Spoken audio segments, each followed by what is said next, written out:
Hello दोस्तों, कैसे हैं आप लोग।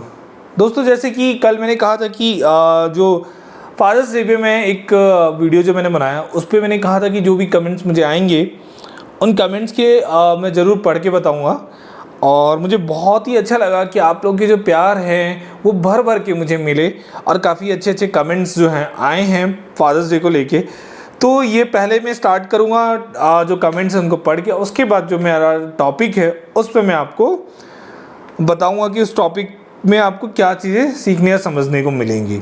तो दोस्तों नेचर 70604 उनका जो कमेंट है मैं पढ़ रहा हूँ। उन्होंने लिखा है, मैं भी पापा के लिए कुछ लाइन पेश करती हूँ। पिता रोटी है, कपड़ा है, मकान है।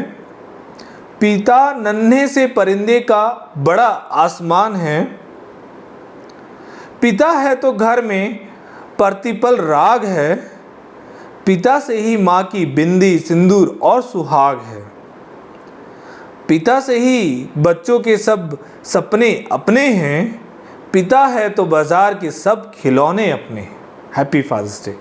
दोस्तों बहुत अच्छा लगा नेचर जी का जो इन्होंने अपने फादर को लेके इतना प्यार भरा एक शायरी उन्होंने पेश किया। दोस्तों बहुत अच्छा लगता है जब हम अपनी फैमिलीज़ को लेके अपने पॉइंट्स रखते हैं। एक प्रियांश कुमार 724 उन्होंने भी अपने फादर्स डे पे एक बात रखी है। उन्होंने कहा है, पापा की परी, पापा की परी, पापा की चहेती हूँ। मुझे अभिमान है अपने ऊपर कि मैं पापा की बेटी हूँ। बहुत बढ़िया, हैप्पी फादर्स डे। बहुत अच्छा लगा कि इतने प्यार भरे कमेंट्स सबके आए और दोस्तों बहुत अच्छा लगता है ये सब देख के पढ़ के। दोस्तों आज का जो टॉपिक है वो है, जैसे कि आप लोगों को पता है कि मैं फाइनेंशियल एडवाइज़र हूँ, तो लाइफ में सेविंग्स की क्या इंपॉर्टेंस है ये मैं आपको आज बताने वाला हूँ। क्योंकि एक समय अभी दौर निकला है कोरोना काल का जहाँ पे सेविंग की इंपॉर्टेंस लोगों को समझ में आई। क्योंकि अभी का जो दौर चल रहा है वो ये चल रहा है कि लोग सेविंग्स नहीं करते, और पहले के लोग थे या उनसे भी पहले के लोग थे वो सेविंग्स करते थे। अभी के दौर में ये चल रहा है कि लोग सोचते हैं जो अर्निंग है उससे हमारा बढ़िया चल रहा है, सेविंग की इंपॉर्टेंस क्या है। लेकिन सेविंग की इंपॉर्टेंस दोस्तों कोरोना काल में समझ में आए। जिनके बिजनेस हैं या जिनकी प्राइवेट नौकरीज हैं, मुश्किल से 1% लोग हैं जो गवर्नमेंट सर्वेंट हैं, गवर्नमेंट एम्प्लॉयज़ हैं, जिसकी वजह से उनको कोई ऐसा ज़्यादा दिक्कत नहीं आई। लेकिन उसके अलावा उसके बावजूद 99% लोग वो थे जिनको बहुत सारी प्रॉब्लम्स आई, और उस समय सेविंग जो पैसा था वही उनके काम आया। तो सेविंग जब हम करते हैं तो उसको किस वे में करना चाहिए ये मैं आज आपको बताना चाहता हूँ। तो दोस्तों पहला, रिटर्न के लिए आपको जाना चाहिए म्यूचुअल फंड में। म्यूचुअल फंड में जो मेरे इन्वेस्टर्स हैं उनको तकरीबन 20 से 25% रिटर्न बना है। दोस्तों सारे म्यूचुअल फंड्स अच्छे नहीं होते, ये सिर्फ आपके फाइनेंशियल एडवाइज़र ही आपको एडवाइस कर पाते हैं कि किस म्यूचुअल फंड में आपको रहना चाहिए और समय के अनुसार कैसे उसमें आपको चेंजेस भी करते रहना चाहिए। क्योंकि समय चेंज होता है तो म्यूचुअल फंड में भी आपको काफ़ी चेंजेस करते रहना पड़ता है। पहला सेक्टर तो म्यूचुअल फंड इंडस्ट्री जहाँ पे आपको रिटर्न के लिए इन्वेस्टमेंट करना चाहिए। दूसरा सेक्टर है आपका इंश्योरेंस सेक्टर, जहाँ पे आपको कुछ भी हो जाता है तो आपकी फैमिली को एक क्लेम के रूप में आपको मिलता है, जिससे आपको आपकी फैमिली को एक सहानुभूति, मतलब एक थोड़ा सा लगता है कि हाँ कुछ सेविंग्स जो है वो हमारे काम आएंगी फ्यूचर में। जैसे आप देखते हैं कि आप गाड़ी का जब इंश्योरेंस करते हैं और कोई भी एक्सीडेंट होता है तो आपका क्लेम मिल जाता है और आपको एक बर्डन नहीं होती, बड़ी जो बर्डन होती है यार उस गाड़ी का पूरा खर्चा उठाना होगा, गाड़ी अगर पूरी टूट फूट गई है तो वो बर्डन नहीं होता आपका कॉस्ट में, मतलब मामूली से चार्जेस में आपकी गाड़ी रिपेयर हो जाती है। इसीलिए इंश्योरेंस बहुत ज़रूरी होती है कि लाइफ में नहीं पता कि कब क्या हो जाए। आप जब 20-25 साल की इंश्योरेंस पॉलिसी लेते हैं और 2-4-5 साल के अंदर कुछ हो जाता है तो आपको पूरा जो क्लेम है आपको मिलता है, मतलब जितने का आपने इंश्योरेंस कराया वो आपको पूरा मिल जाता है। तो ये एक बहुत बड़ा बेनिफिट होता है। तीसरा है हेल्थ इंश्योरेंस। हेल्थ इंश्योरेंस इसलिए ज़रूरी है दोस्तों क्योंकि आज के टाइम में ये प्रेडिक्शन करना बहुत मुश्किल है कि कब कौन सी प्रॉब्लम आएगी, कब कौन सी दिक्कत आएगी। पहले के टाइम में तो हम कहते थे कि हाँ शुगर है तो इस एज में जाके होगा, पथरी है तो अभी नहीं बाद में होते हैं। लेकिन आज के टाइम में दोस्तों कहना बहुत मुश्किल है, ये सब चीज़ें बचपन से चीज़ें हो जा रही हैं तो प्रेडिक्शंस करने मुश्किल है। लेकिन अगर आपके पास हेल्थ इंश्योरेंस है तो ये आपको दिक्कत नहीं आएगी। आपका जो पैसा है, आपका ज़्यादा पैसा खर्च उसमें होता नहीं है, क्योंकि हेल्थ क्लेम में आपको सारी सुविधाएं मिल जाती है। थोड़ा बहुत अगर जेब से लगता है तो लगता होगा, मतलब थोड़ा बहुत अमाउंट कभी कहीं लग जाए, लेकिन बड़े अमाउंट से आप बच जाते हैं। तो ये फ़ायदा आपको हेल्थ इंश्योरेंस करता है। तो इन्वेस्टमेंट के लिए mutual fund, insurance, health insurance ये बहुत इंपॉर्टेंट होते हैं दोस्तों।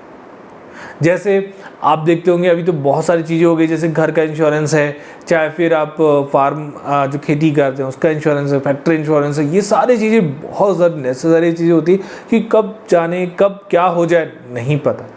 कहीं बाढ़ आता है, कहीं भूकंप आता है, तो उन सब चीज़ों में जो आपके घर का इंश्योरेंस या खेत का इंश्योरेंस, ये वो खेती ख़राब हो जाती है तो आपको क्लेम मिल जाता है। तो आपको वो रिस्क नहीं रहता कि यार अब बारिश हो गई, खेत खराब, बाढ़ आ गया, खेती खराब हो गई, तब क्या करें।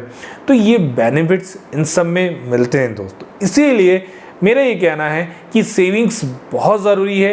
एक बच्चे के लिए भी, जब आप अपने बच्चों के लिए इन्वेस्टमेंट करते हैं, सेविंग करते हैं, तो ये सोच के कि उनकी पढ़ाई जब बड़े होंगे तो पढ़ाई में उनके दिक्कत नहीं आएगी। बच्ची है तो आगे चल के उनकी शादी में कहीं दिक्कत नहीं आएगी। आपको जब आगे चल के अपने घर लेना है, गाड़ी लेनी है, तो आप अपनी सेविंग से एक बड़ा सा घर, ज़मीन जो है आप इन्वेस्टमेंट करके ले सकते हैं। तो ये चीज़ें सेविंग करके रखेंगे तभी आप कर पाते हैं दोस्तों। उसी के साथ रिटायरमेंट प्लानिंग होती है। तो ये सारी चीज़ें आप स्टार्टिंग में सोच के चलते हैं तो आपको आगे चल के दिक्कत नहीं आती। तो एक बहुत इंपॉर्टेंट टॉपिक था जो कि मैं काफ़ी दिन से सोचा था आप लोगों के लिए लेके आऊँ। क्योंकि होता ये है कि आज की जनरेशन ये सोचती है बस खाओ पियो अपना समय तो निकल जाएगा। लेकिन दोस्तों कोरोना काल ने वो समय दिखाया कि उस समय सेविंग्स की इम्पोर्टेंस क्या रही। जिन लोगों ने कोरोना काल में जो प्राइवेट जॉब्स हैं, बिजनेसमैन हैं, उन्होंने देखा, अनुभव किया, और अभी जो देखने को मिल रहा है वो यही कि लोगों का रुझान जो है अब सेविंग्स की तरफ काफ़ी तेज़ी से बढ़ रहा है। और मेरा भी ये कहना है कि अपने पैसे का जो आप इन्वेस्टमेंट करते हैं तो इस डिफरेंट मतलब सेक्टर्स में, mutual fund, industry, insurance, health insurance, bonds, equities, इन सब में डिवाइड करके डालें जिससे आपको कभी भी दिक्कत नहीं है। कई बार क्या होता है कि mutual fund industry share market से जुड़ा, शेयर मार्केट नीचे, लेकिन आपके बॉन्ड्स एंड इक्विटीज़ आपको बॉन्ड्स जो हैं आपको एक अच्छा लमसम रिटर्न दे रहे हैं। तो आपको हमेशा इक्वल रहना चाहिए। इक्वल का मतलब ये है कि सारा पैसा किसी भी एक सेक्टर में नहीं इन्वेस्टमेंट करना चाहिए। हर सेक्टर में थोड़ा थोड़ा पैसा इन्वेस्टमेंट करके आगे चल के फ्यूचर में आपको किसी भी तरह से तकलीफ, दिक्कत नहीं आती है। इसीलिए मैं ये आज का टॉपिक लेके आया। और फाइनेंशियल एडवाइज़र जो होता है वो समय के हिसाब से, समय के अनुसार आपकी चीज़ों को रोटेट करता है। वो लाइफ टाइम आपके साथ जुड़ा रहता है, आपकी हेल्प करता है आपके पैसे को ग्रो करने में। क्योंकि जो काम एक बैंक करती है, लेकिन बैंकिंग में आपको कभी वो सुविधाएं नहीं मिलती जो एक फाइनेंशियल एडवाइज़र आपको दे पाता है। तो इसीलिए मेरा ये कहना है दोस्तों कि इन्वेस्टमेंट करने के ये पैटर्न्स हैं, इसको फॉलो करेंगे तो लॉन्ग टर्म में काफ़ी अच्छा रिटर्न और काफ़ी अच्छी सेविंग आपकी हो पाती दोस्तों। तो जिनके भी जो कमेंट्स हैं वो कमेंट्स करें और डाउट्स वो पूछ सकते हैं। और मुझे बड़ा अच्छा लग रहा है कि आप लोग हमें और मुझे भर भर के जो प्यार दे रहे हैं, इसी वजह से डेली एक हिम्मत होती है कि हाँ, एक वीडियो तो मुझे किसी ना किसी टॉपिक पे आप लोगों के लिए बनाना ज़रूर है। तो कल फिर हम एक टॉपिक के साथ मिलेंगे। Thanks for watching.